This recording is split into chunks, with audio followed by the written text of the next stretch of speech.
Daily. Taste the Daily.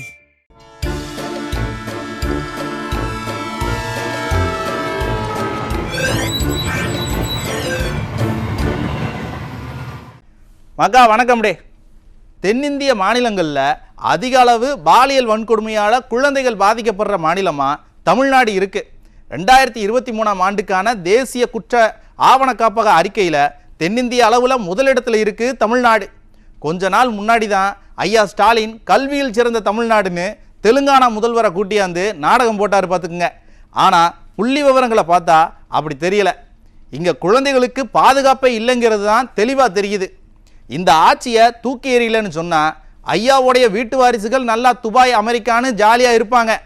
ஆனால் நம்ம வீட்டு பிள்ளைகளுடைய எதிர்காலமே இல்லாமல் போயிடும். சரி மக்களே, போய் குறுஞ்செய்தியை பார்த்துட்டு வாங்க, விரிவான செய்திகளை சொல்கிறேன்.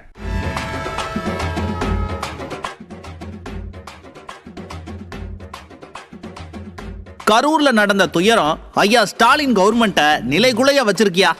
குறிப்பா காங்கிரஸ் கட்சிக்கு இந்த கவர்மெண்டோட செயல்பாடுகள் மேல சந்தேகம் வந்திருக்கிற மாதிரி தெரியுது. ஐயா ப. சிதம்பரம் இது சம்பந்தமான கருத்துக்களை ஐயா ஸ்டாலின் கிட்ட கொடுக்காம அரசு அதிகாரிகள் கிட்ட கொடுத்திருக்கிறாராம். செல்வ பெருந்தக ஒரு மாதிரி பேசுறாரு, அதே கட்சியில இருக்கிற ஐயா ப. சிதம்பரம் சந்தேகத்தோட பேசுறாரு.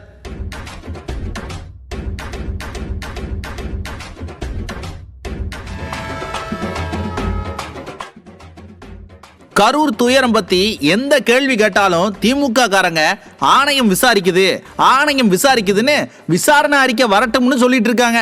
ஆனா கூடவே இருக்கிற காங்கிரஸ் கட்சி இந்த ஆணையத்தோட விசாரணை சரியா இருக்குமான்னு கேள்வி கேட்டிருக்கு.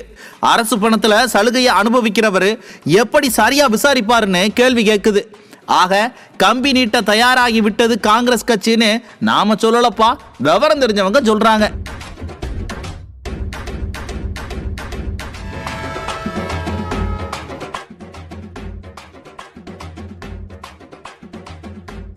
ஏன் சார் சொன்ன நேரத்துக்கு வராம இப்படி காக்க வைக்கிறீங்கன்னு கேட்டதுக்கு அமைச்சர் சிவசங்கர் செய்தியாளர்கள் கிட்ட ரொம்பவே ஆணவமா பேசியிருக்காருப்பா. நான் ஏதோ புதுசா மினிஸ்டர் மாதிரி பேசுறீங்க, நான் இங்க எத்தனை முறை வந்திருக்கேன் தெரியுமா? 2 டிபார்ட்மெண்ட் பார்க்குறேன். நான் ஏதோ புதுசா மினிஸ்டர் மாதிரி பேசுறீங்க, நான் இங்க எத்தனை முறை வந்திருக்கேன் தெரியுமா? 2 டிபார்ட்மெண்ட் பார்க்குறேன். 2 டிபார்ட்மெண்ட் பார்க்குறாராம், ரொம்பவே கஷ்டமா இருக்கான். ஸ்டாலின் சார் பார்த்து ஏதாவது ஒரு டிபார்ட்மெண்ட்டை மாற்றி விடுங்க. செய்தியாளர்கள் கிட்ட எதுக்கு இவ்வளவு கோவப்படுதாரு?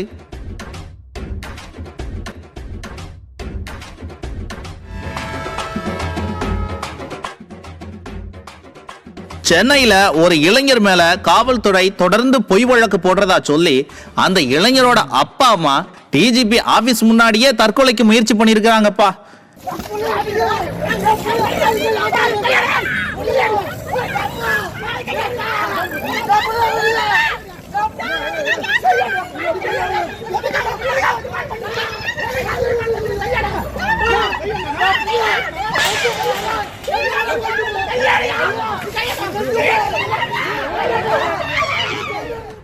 அதிமுக ஆட்சியில நல்லா இருந்த இந்த காவல்துறை இப்ப ஏன் இப்படி மோசமாகிடுச்சுன்னு மக்கள் கேட்கிறாங்க. மக்கா, குறுஞ்செய்திகளை பார்த்துட்டோம், வாங்க விரிவான செய்திகளையும் பார்த்துடுவோம். கரூர் சம்பவத்துக்கு பிறகு காங்கிரஸ் திமுக உறவுல பெரிய விரிசல் வந்திருக்கியா? ஐயா ஸ்டாலின் உங்களோட இருக்கிறேன் அப்படின்னு மக்கள் கிட்ட சொன்னார். ஆனா இந்த சம்பவத்துக்கு பிறகு மக்கள் ஸ்டாலினோட இல்லை, திமுக கூட இல்லை, எல்லாரும் திமுகவை எதிர்க்கிறாங்க. அதனால காங்கிரஸ் கட்சியும் கம்பி நீட்ட ஆரம்பிச்சிருச்சு. அடாத நான் சொல்லலப்பா, வர்ற செய்திகளை பார்த்து மக்கள் சொல்றாங்க. கரூர் சம்பவத்துக்கு பிறகு எதிர்க்கட்சி தலைவர் ஐயா எடப்பாடி கே. பழனிசாமி இந்த ஸ்டாலின் கவர்மெண்ட் கிட்ட பல கேள்விகளை கேட்டிருக்கிறாரு. காவல்துறை தோல்வின்னு சொன்னாரு, பாதுகாப்பு கொடுக்க தவறிட்டாங்கன்னு சொன்னாரு. இந்த பாதுகாப்பு குறைபாடு சம்பந்தமா திமுகவில் இருக்கிற யாருக்கிட்ட கேட்டாலும் ஐயா ஸ்டாலின்ல ஆரம்பிச்சு அண்ணன் செந்தில் பாலாஜி வரைக்கும் எல்லாரும் ஆணையம் போட்டிருக்கோம், விசாரணை நடக்குதுன்னு சொல்றாங்க. பெருசா விளக்கம் கொடுக்க போறேன்னு வந்த அதிகாரிகளும் கூட அதையே தான் சொல்றாங்க. ஆணையம் விசாரிக்கும் போது எதையும் சொல்லக்கூடாதுன்னு சொல்லிட்டு இவங்க எல்லாரும் இஷ்டத்துக்கு சொல்லிட்டு இருக்காங்க. இந்த நிலைமையில ஐயா அமைச்ச அந்த ஆணையம் வேலைக்கே ஆகாதுன்னு காங்கிரஸ் கட்சி கடுமையா சொல்லுது. இந்த பிரச்சனையால காங்கிரஸ் கட்சிக்குள்ள பெரிய குழப்பம் நடக்குது. அண்ணன் செல்வ பெருந்தகை வழக்கம் போல என்ன ஆனாலும் திமுகவுக்கு விசுவாசமா ஆதரவா பேசுறாரு. ஆனா மற்ற நிர்வாகிகள் எதிராக பேசுறாங்க. இந்த ஆணையத்தோட தலைவர் அரசு கிட்ட சலுகை வாங்கிட்டு இருக்கிறாரு. அவர் விசாரிச்சா நியாயமா இருக்காதுன்னு சொல்றாங்க. ஐயா ப சிதம்பரம் கடந்த 2 நாளா வர செய்திகளை பார்க்கும்போது அரசு தரப்புல தவறுகள் இருக்குங்கிறத சொல்லாம சொல்லுதாரு. அது மட்டும் இல்ல, இந்த விவகாரம் தொடர்பா தன்னோட கருத்துக்களை தலைமைச் செயலாளர்கள்கிட்ட கொடுத்திருக்கிறாரா. ஐயா ப சிதம்பரம் நினைச்சா முதலமைச்சர்கிட்டயே கொடுக்கலாம், எப்ப வேணும்னாலும் பேசலாம். அவர் ஏன் அதிகாரிகள் கிட்ட கொடுக்கிறாரு? ஆக இந்த விவகாரத்துல திமுக கிட்ட இருந்து தள்ளி இருக்கணும்னு காங்கிரஸ் கட்சி நினைக்குதோன்னு ஒரு சந்தேகம். ஆக மொத்தம் மக்கள் கிட்ட மட்டுமில்ல, கூட்டணி கட்சிகள் கிட்டையும் நம்பிக்கையை இழந்துட்டு நிக்கிறாரு ஐயா ஸ்டாலின். அட அதை நான் சொல்லலப்பா, மக்கள் சொல்றாங்க.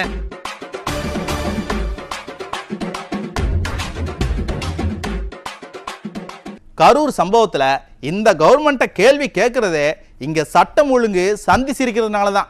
2023ஆம் ஆண்டுக்கான தேசிய குற்ற ஆவண காப்பகம் அறிக்கை வெளியிட்டிருக்கு. அதுல தமிழ்நாட்டில் குற்றங்கள் அதிகமாயிருக்கு அப்படின்னு தெளிவா தெரியுது. என்னென்ன குற்றங்கள் அதிகமாயிருக்குன்னு நீங்களே பாருங்க. ஐயா ஸ்டாலின் கிட்ட கேளுங்க, உங்களுக்காச்சும் பதில் சொல்றாரான்னு பார்ப்போம். மக்கா, தேசிய குற்ற ஆவண காப்பகம் 2023ஆம் ஆண்டுக்கான அறிக்கையை வெளியிட்டிருக்குப்பா. அதுல தமிழ்நாட்டில் ஐயா ஸ்டாலின் ஆட்சிக்கு வந்த பிறகு குற்றங்கள் எப்படியெல்லாம் அதிகமாயிருக்குன்னு புட்டு வச்சிருக்கிறாங்க. தமிழ்நாட்டில் 1 லட்சம் மக்களுக்கு 264.9ங்கிற விகிதத்துல குற்றங்கள் நடக்குதாமியா. குறிப்பா பட்டியல் மற்றும் பழங்குடியின மக்கள் இருக்காங்கல்ல, அவங்களுக்கு எதிரான குற்றங்கள் 2022 விட 2023ல் 9% அதிகமாக நடந்திருக்கு. 2024 2025 எடுத்தோம்னா எவ்வளவு இருக்கும்னே தெரியல. கொடுமை என்ன தெரியுமா, 2019 எடுத்து பார்த்தோம்னு சொன்னோம்னா, அதாவது அதிமுக ஆட்சி காலத்திலிருந்து எடுத்து பார்த்தோம்னா இது 68% அதிகம்னு விவரம் தெரிஞ்சவங்க சொல்றாங்க. அதிமுக ஆட்சி காலத்தை விட 68% குற்றங்கள் இப்ப அதிகமா நடக்குதுங்கிறாங்க. அது ஒரு பக்கம் இருக்கட்டும், குழந்தைகளுக்கு எதிரான குற்றங்கள் எவ்வளவு நடந்திருக்கு தெரியுமா? 2023ல் 6968 வழக்குகள் பதிவாயிருக்கடே. பதிவானதே இம்புட்டு, வெளியே தெரியாது எம்புட்டோ. 2023ல் பெண்களுக்கு எதிரான குற்றங்கள் 8000க்கும் மேல நடந்திருக்கு. இதுல கொடுமையிலும் கொடுமை, பெரிய கொடுமை என்ன தெரியுமா? தென்னிந்தியாவிலேயே அதிகமா குழந்தைகள் பாலியல் வன்கொடுமையால பாதிக்கப்பட்ட மாநிலம் எது தெரியுமா? நம்ம தமிழ்நாடு தான். தென்னிந்தியாவிலேயே நம்பர் 1. அப்பா ஆட்சியில எவ்வளவு சூப்பரா முன்னேறி இருக்கோம்னு பாருங்க. கொஞ்ச நாள் முன்னாடி தான் தெலுங்கானா முதல்வரை கூப்பிட்டு கல்வியில் சிறந்த தமிழ்நாடுன்னு சினிமா ஃபங்க்ஷனை நடத்தினாரு ஐயா ஸ்டாலின். அவருக்கும் இந்த டேட்டா போயிருக்கு. அவர் இதை பார்த்தா என்ன நினைப்பாரு? குழந்தைகளுக்கே பாதுகாப்பு இல்லாத மாநிலமா தமிழ்நாடு இருக்கு, இவங்க நம்மளை கூப்பிட்டு கல்வியில் சிறந்த தமிழ்நாடுன்னு விழா நடத்துறாங்கன்னு சிரிக்க மாட்டாரு? எல்லாம் ஐயா ஸ்டாலின் கொடுத்த விடியல் தான். சட்டம் ஒழுங்கு இப்படி சந்தி சிரிக்கிறதுனால தான் கரூர் சம்பவத்திலையும் காவல்துறை உளவுத்துறை எல்லாம் தோத்து போய் நிக்குது. அடாத நான் சொல்லலப்பா, விவரம் தெரிஞ்சவங்க சொல்றாங்க.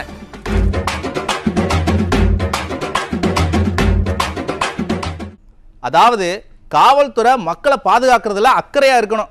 இங்க ஐயா ஸ்டாலின் பத்தியும் அண்ணன் உதயநிதி பத்தியும் யார் பேசுறா, என்ன பேசுறான்னு தான் தேடிட்டு இருக்காங்க. அதான் குற்றவாளிகளுக்கு துளிர் விட்டு போகுது. இங்க காவலர்களே குற்றம் பண்றாங்களே, அது எங்க போய் சொல்ல? திருவண்ணாமலையில காவலர்களே ஒரு பெண்ணை கூட்டு பாலியல் வன்கொடுமை செஞ்சிருக்காங்க. இந்த ஆட்சியை வர தேர்தலில் வீட்டுக்கு அனுப்பியே தீரணும். மக்கள் அதை செய்ய தயாராயிட்டாங்க. சரி மக்களே, இன்னைக்கு நிகழ்ச்சி இத்தோட முடிஞ்சது. நாளைக்கு மறுபடியும் சந்திப்போம். நன்றி, வணக்கம்.